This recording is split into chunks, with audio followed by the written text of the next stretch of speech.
Hey, what's up, guys? This is David May and trying to help you guys log into your Edulastic and even create assessments for yourself. First off, you want to open up your browser and go into Safari, Chrome, doesn't matter which one you use.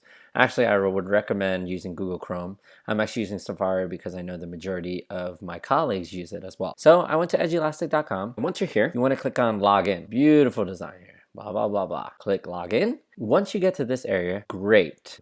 This is to say if you already have Google.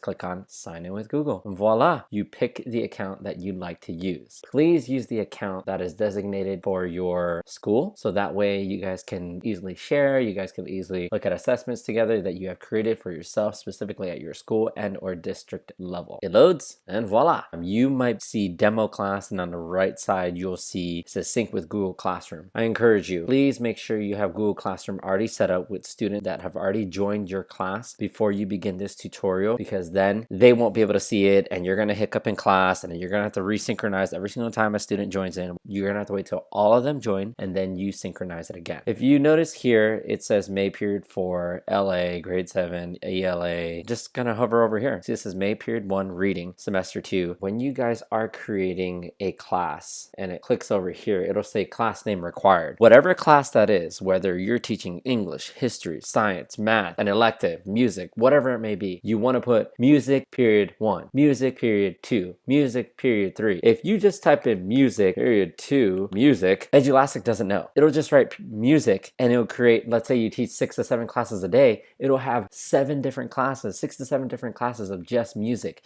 It won't differentiate whether it's period 1, 2, 3, or 4. What you'll have to do is make sure that you include it up here and it says period 2, May period 1 reading. Every single time a new student, so let's say my period 1, somebody joins my class again. They join a class for the very first time and now I have 30 students here. If they try and access Edulastic, they will not see any assignments at all. So once the students have joined, what you want to do is go back to Edulastic. You want to click on Manage Class, and then you want to click Sync with Google Classroom. It's going to ask you to choose the account. You choose your school account, and all of your classes should be as follows. I just kind of zoomed out just to show you here. It'll tell you that what you'll need to do is put in the grades, and I encourage you, please put in the grades and the subjects and the standards and courses, because when you begin to start making tests, these are your default filters that pop up, and you don't want to make it difficult for yourself when you're trying to make an assessment and all of a sudden it just says other because Edulastic didn't know what kind of grade or subject level that was. You want to be sure you do that so it makes it a lot easier.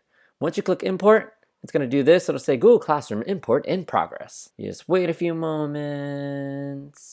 There we go. Google Classroom import is complete. If you did it correctly, your class name should appear on the left side. These class codes will be way different than your Google Classroom. Don't worry about this. This is how Edulastic can keep track of their individualized class codes for them. 7 ELA, no tags, I don't want people to tag me, and 29 students. If it says 0, it's going to be really difficult. Like this one right here, my mock class 0.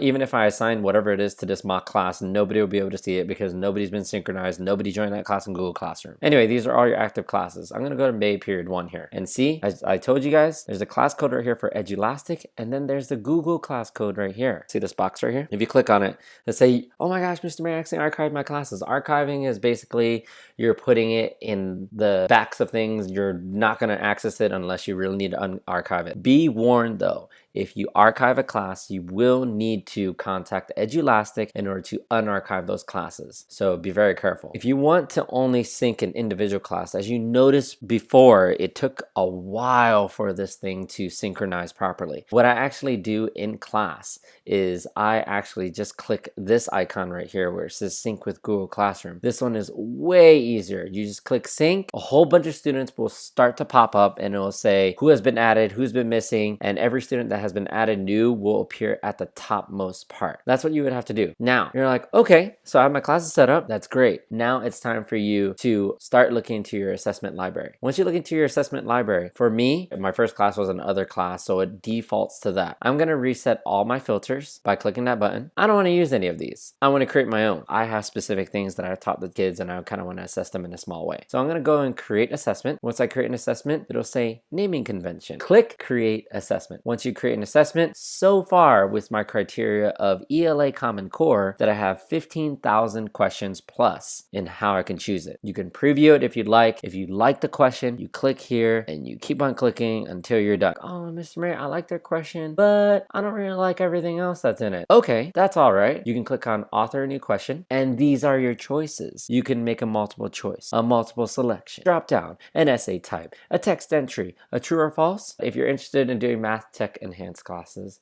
these are your choices. What I am going to choose right now is passage based. These are instructions for the kids. So this is sample just, okay? That's the passage on the left. That's what the kids will see. And now I'm gonna hit save because I have to save the passage before I start authoring a new one. Hit author a new one, text entry. The question goes up here. What are the nouns? So what is one noun in this sentence? The correct answer is Justin, enter. An alternate answer would be Timberlake. Put Justin Timberlake. Another word was performance. Once you click accept all these answers, these are all the ones that do it. It says ignore case, as in even if the kids forget to capitalize it, will they get penalized for it? Allow a single letter mistake. That's up to you. It's really based on that. The important thing to know about Edulastic is that once you're done creating a question or, and selecting the correct answer, you actually have to browse for standards. I like to do it ahead of time because if I try and click save, this is what happens. It will not create a question without you actually attaching it to a standard. So I hit done, I'm gonna hit save, and as you can see up here, review, it says one. There is one question created for it.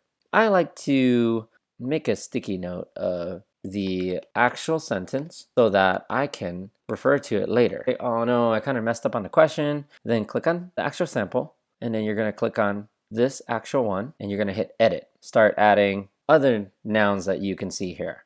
Accept the answer. You have to hit accept answer or else it won't go. I'm going to do a true or false. You have to click on which one it is that is true or false. If you click on save, it's like, hey, select an answer choice. You can make it any number of points that you want. And now there are two questions, as you can see this green bubble over here. And now I'm going to show you what it means to publish. I don't like to share stuff that I'm, demonstrating for you guys. My sharing level, I'm only going to keep it with a private link. You could tag it and you have to select it. If it doesn't show this right here, that means you didn't tag it properly. Once you click on assign, then it says you could actually change the picture if you'd like. As you can see here, it says start date. I like to do it on the same day, and you have until the end of school. You could choose to close it manually or open it manually. I personally like to open up the quiz manually, so then I kind of open up in class. The problem with opening up manually in class is if you choose to open it up manually in class, you will have to go into your assignments tab, click on open up assessment, and only then would the students then would have to hit refresh, and they'd have to go into it and wait for you in order for you to open it. If you do not open it, they won't see the assessment. They'll just say, oh, there's nothing here. Your grade and subject. I am going to select grade 7 since I teach grade 7,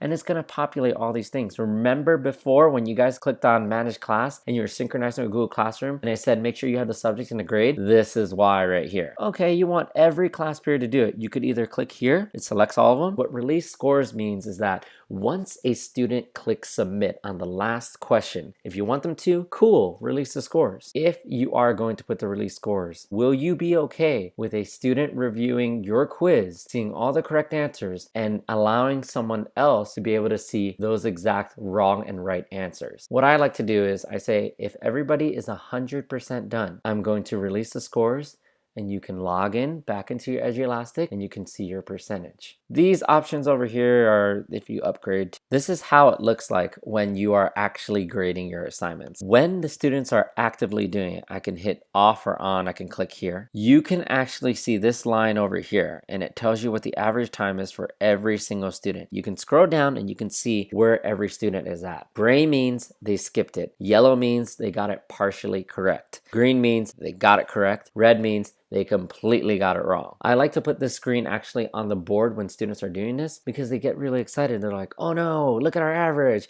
Oh no, it went back up. And it's kind of like a little friendly competition. If you have any other questions, let me know. You can contact me at mrmay.ela@gmail.com. You could also email me at my work address, david.may@sbcusd.com.